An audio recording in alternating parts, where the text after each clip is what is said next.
A violent story wrote itself across the fresh snow before a single word could be spoken. Deep in the bitter ridges of the Montana Territory, where the cold snaps pine trees like matchsticks, a solitary trapper stumbled upon an impossible sight. A woman, half frozen, defending a rotting cabin against a shadow she couldn't outrun.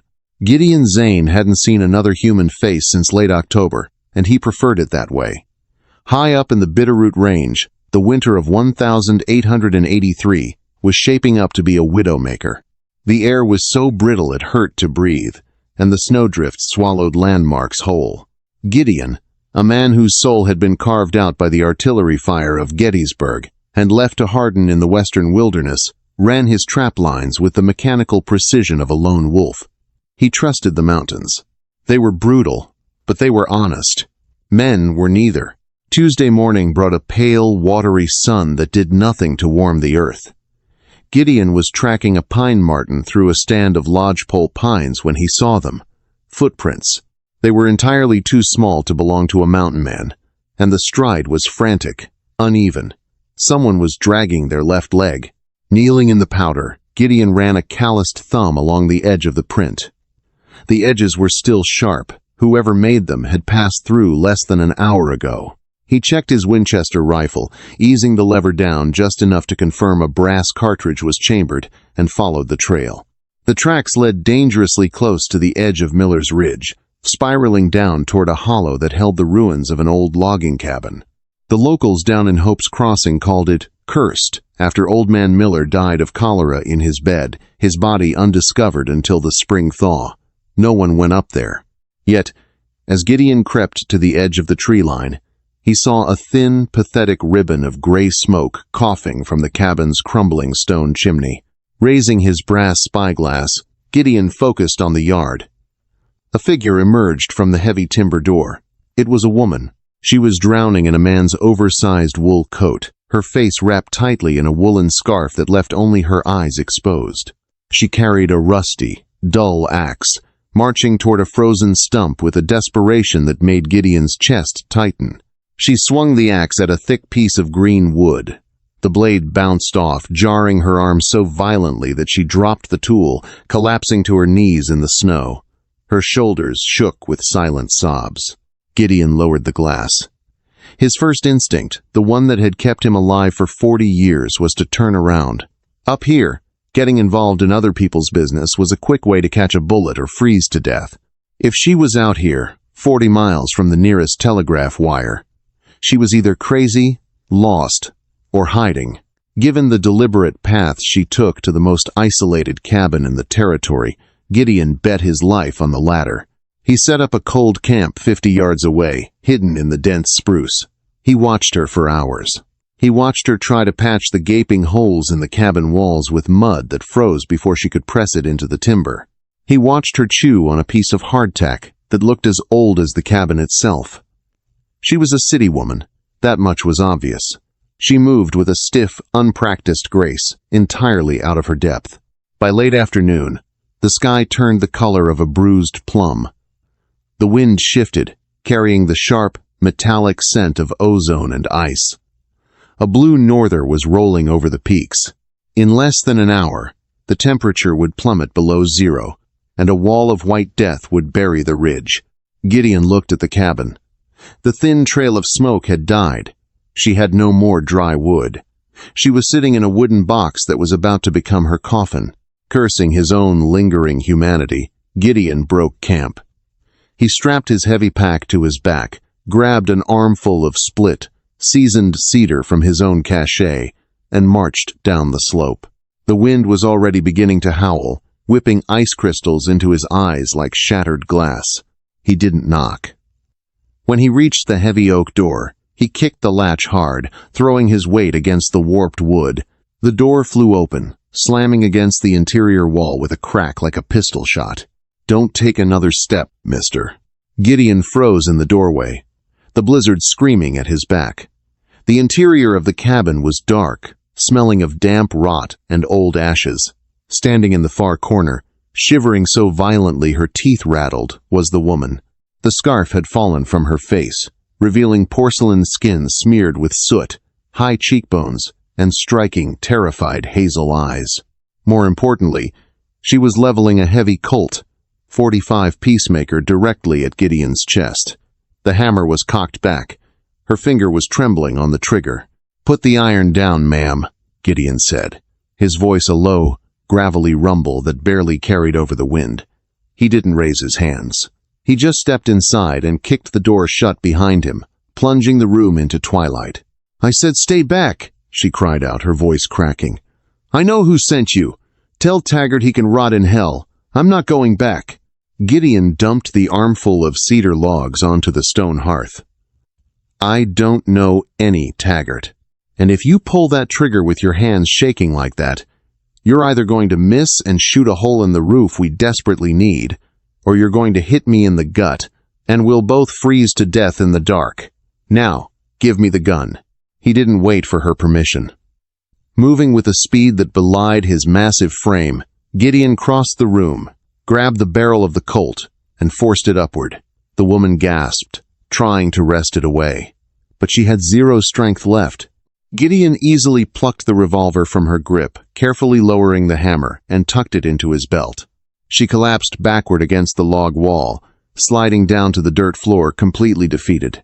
"Just kill me then," she whispered, squeezing her eyes shut. "Get it over with." Gideon ignored her. He struck a match against his boot heel and set to work on the hearth. Within minutes, the seasoned cedar caught the flame, casting a warm, flickering orange glow across the miserable room. He pulled a cast-iron kettle from his pack, packed it with snow, and set it over the rising fire. "My name is Gideon Zane," he said, not looking at her as he worked. "I trapped the northern ridge, saw your smoke dying out. You've got about 10 minutes before this storm drops the temperature to 20 below. Without a fire, you'd be a block of ice by midnight." The woman opened her eyes, studying his broad buckskin-clad back, his wild graying beard, and the steady, capable way his hands moved. You aren't one of Josiah's men?" "Never heard the name Josiah in these parts." Gideon turned, finally getting a good look at her. Despite the grime and the exhaustion, she carried an air of defiance, but her lips were turning blue. "What's your name?" She hesitated, her eyes darting to the heavy leather satchel clutched tightly to her side. "Mary. Mary Smith." Gideon scoffed, pulling a tin of coffee grounds from his bag. "Try again. Mary Smith wouldn't be hiding out in cholera cabin with a loaded peacemaker." "Celine," she breathed out, her facade cracking. "Celine Montgomery." "Well, Celine Montgomery, you need to get closer to this fire before frostbite claims those toes." Gideon reached out to help her up. As his thick, leather-gloved hand wrapped around her upper arm, Celine let out an agonizing, breathless shriek. Her knees buckled instantly. Gideon caught her before she hit the floor. She was alarmingly light. As he hauled her toward the firelight, he felt something wet and sticky seep through the heavy wool of her sleeve. He laid her gently on the only piece of furniture in the room, a rotting cot, and pulled out his hunting knife. "No, don't," she weakly protested, trying to swat his hands away. "Hold still. You're bleeding out." Gideon sliced through the heavy wool of the oversized coat, peeling it back.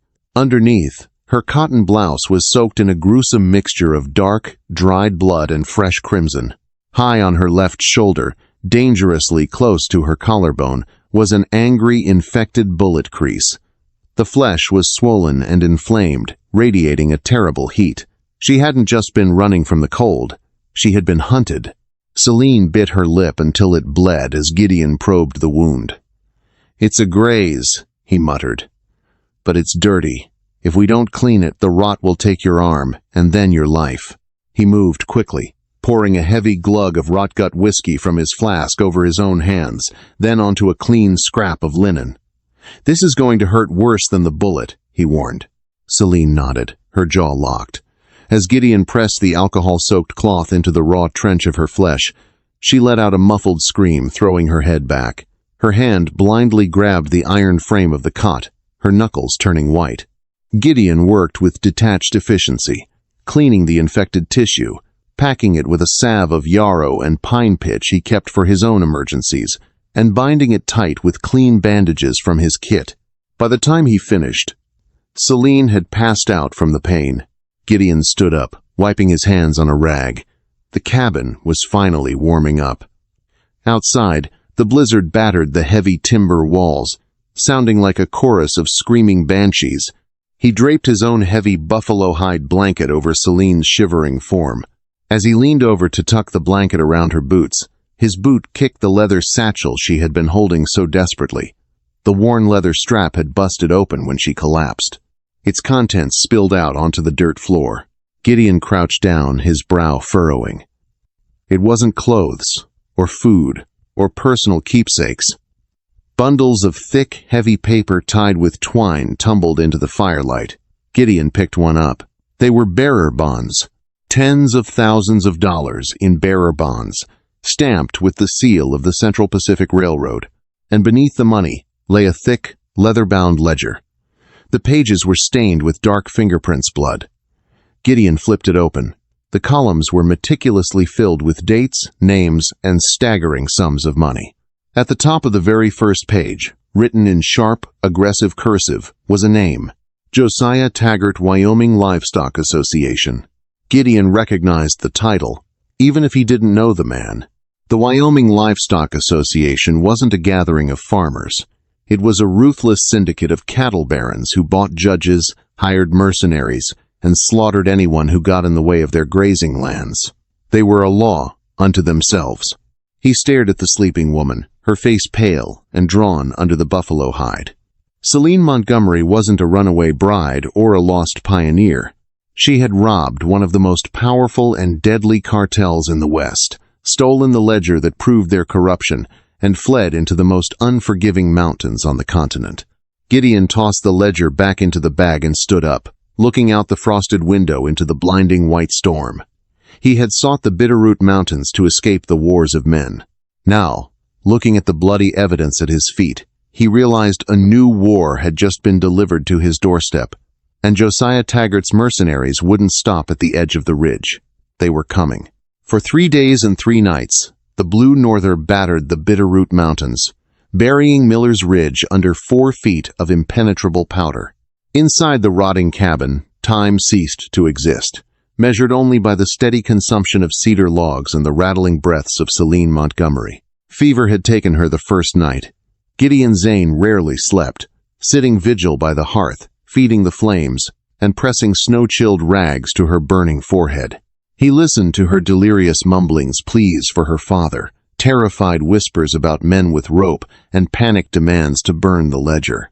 During those long, dark hours, Gideon studied the leather-bound book. The Wyoming Livestock Association had been busy. Josiah Taggart hadn't just been stealing cattle. He had been systematically exterminating immigrant homesteaders across the Powder River Basin, paying bounties for scalps and covering it up with fabricated land deeds. Celine hadn't just stolen money. She had stolen a hangman's noose custom-made for Taggart's neck. On the 4th morning, the wind finally died. A brilliant, blinding sunlight pierced the frost-caked window. Celine opened her eyes. The fever had broken, leaving her weak but lucid. She turned her head, wincing at the stiffness in her shoulder, and saw Gideon skinning a snowshoe hare near the door, his massive frame silhouetted by the snow glare outside. "You didn't take the money," she rasped, her throat dry as dust. Gideon paused his blade, glancing over his shoulder. He wiped the knife on a scrap of canvas and walked over, handing her a tin cup of warm pine needle tea. Money doesn't do a man much good when the closest general store is buried under 10 miles of avalanche territory. Celine took the cup with trembling hands, blowing on the steaming liquid. She looked around the cabin. Her leather satchel was sitting neatly at the foot of the cot, buckled shut. "You looked inside." "I know you did." "I did," Gideon admitted, pulling up a crude wooden stool and sitting beside her. His striking ice-blue eyes locked onto hers, demanding nothing but the truth. "Josiah Taggart is a man who hangs men for looking at his cattle crossways. You robbed him of $50,000 in bearer bonds and the very ledger that proves he's a mass murderer. You're either the bravest woman in the Wyoming Territory, Celine Montgomery, or the most foolish." Tears welled in Celine's hazel eyes, but she blinked them back furiously, her chin trembling with defiance. "My father was Arthur Montgomery. He was a good man, a land surveyor. Taggart forced him into debt, made him alter property lines to steal water rights from the nesters. When my father couldn't stomach it anymore and threatened to go to the federal marshals, Taggart's men, they dragged him behind a horse until there was nothing left." Her voice broke, but she forced herself to keep speaking, the weight of her secrets spilling out into the quiet cabin. "I had no family left. Taggart made me his bookkeeper to pay off my father's debts. I sat in his fine mahogany office in Cheyenne for 2 years, smiling, serving him coffee, while I recorded every murder, every bribe, every stolen acre in that book. I waited until his top enforcers were down in Denver. Then I took the bonds to give back to the widows he created, grabbed the ledger, and bought a train ticket to Missoula. I was trying to reach a federal judge in Helena. But they caught your trail," Gideon finished softly. "They boarded the train in Idaho," she whispered, shivering at the memory. "I jumped from the baggage car into the river. The fall nearly killed me. One of them took a shot from the trestle bridge. That's how I got this." She gestured to her bandaged shoulder. "I walked for 2 days until I found this cabin. I thought I was going to die here." Gideon reached out, his calloused thumb gently brushing a stray lock of dark hair away from her pale face. The touch was surprisingly tender for a man with hands like rough-hewn timber. "You didn't die, but Taggart won't let this go. He'll send his worst." "He already did," Celine said, a new kind of terror dawning in her eyes. "Cole Rollins. They call him the Preacher. He doesn't leave a trail until he's finished his hunt." Gideon's jaw tightened. He knew the name. Every man who lived off the grid knew of Preacher Rollins, a sociopathic bounty hunter who wore a clerical collar and carried a custom Sharps buffalo rifle. "Let him come," Gideon said, his voice dropping to a dangerous, gravelly timbre. "These are my mountains. Down in the plains, Preacher might be a wolf, but up here, he's just meat." Over the next 2 days, the dynamic in the cabin shifted. Necessity bred an undeniable intimacy. Gideon redressed her wound, his touch respectful but steady, while Celine found herself captivated by the quiet strength of the solitary trapper. He was a man made of scarred leather and silence, yet when he looked at her, Celine felt a warmth that had nothing to do with the hearth fire. Gideon, who had sworn off the company of humanity after the bloody fields of the Civil War, found his walled-off heart thawing. He admired her grit. She didn't complain about the cold, the pain, or the meager rations of roasted rabbit and hardtack. On the evening of the 5th day, as the sun dipped below the jagged peaks, casting long, blood-red shadows across the snow, Celine sat by the fire, mending a tear in Gideon's heavy coat. Gideon was oiling his Winchester lever action. "Why did you stay out here, Gideon?" Celine asked softly. "Away from the world?" Gideon paused, the firelight dancing across the deep lines of his face. "After Gettysburg. I saw what men do when they're given permission to be monsters. I came west to find a place where the rules were simple, where survival depended on your own 2 hands, not the whims of politicians or generals. I built a life of peace. Lonely, maybe, but peaceful." Celine stood up, walking over to him. She placed her small, warm hand over his scarred knuckles, stopping his work. "I brought war to your sanctuary. I'm sorry."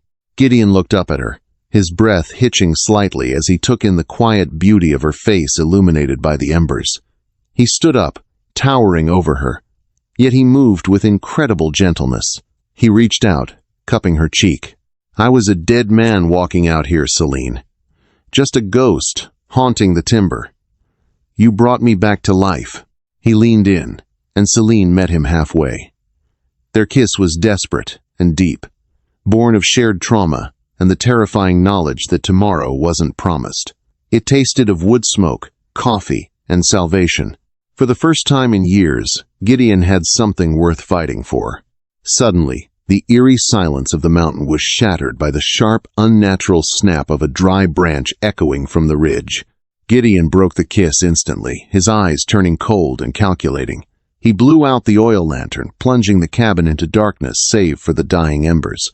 "Get your boots on," Gideon whispered, grabbing his Winchester and tossing Celine her heavy wool coat. "They're here." Moonlight spilled across the frozen yard like cold milk over scattered stones. Gideon watched through the cracked timber shutter, his breath pluming in the freezing cabin air. 3 riders emerged from the heavy pine shadows.